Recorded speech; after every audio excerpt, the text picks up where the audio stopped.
ডাকাত দলকে ধাওয়া করতে গিয়ে পুলিশকে লক্ষ্য করে গুলি ডাকাত দলের, পরে পুলিশের হাতে পাকড়াও 3 ডাকাত, পলাতক 3 জন।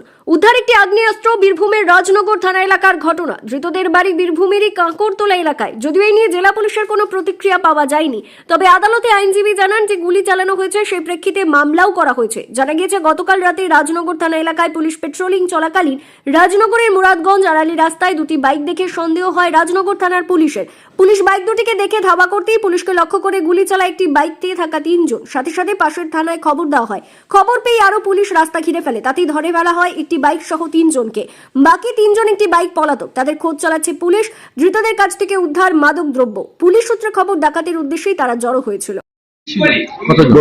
3 জনকে অ্যারেস্ট করা হয়েছে। নাম্বার 1 হচ্ছে জিয়ারুল, তারপর হচ্ছে মুরতাজ আর ইসানুর। 3 জনকে গতকাল রাত্রিতে, রাত 12:25 বাজে, সেই সময় পুলিশের কাছে ইনফরমেশন ছিল যে এরা অবৈধভাবে মাদক দ্রব্য পাচার করছে। তারপর পুলিশ যায়।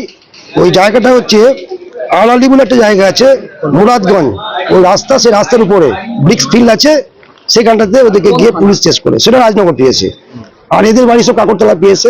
এরা অবৈধভাবে স্মাগলার করে এগুলো, বিভিন্ন মাদক দ্রব্যগুলো। তো 8 লিটারের মতন কোডেন মিক্সচার উদ্ধার করা হয়। তার সঙ্গে ওই আর্মসটা সিজ হয়েছে।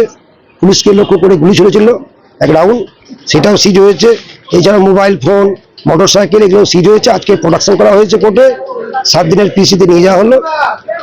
এটা নিয়ে যাচ্ছিল কোথায়? বিভিন্ন জায়গায়, ঝাড়খণ্ড থেকে যাচ্ছিল, ঝাড়খণ্ড সাইড থেকে আসছিল কোথা থেকে? আসছিল, কাকরতলা থেকে আসছিল, সাইড থেকে আসছিল। পুলিশ কদিন চেয়েছিল আর কদিন? 7 ডেজ চেয়েছিল, 7 ডেজই অ্যালাউ হয়েছে, পিসি অ্যালাউ হয়েছে। আপনার নাম? Tapan Goswami, special PP, in base court.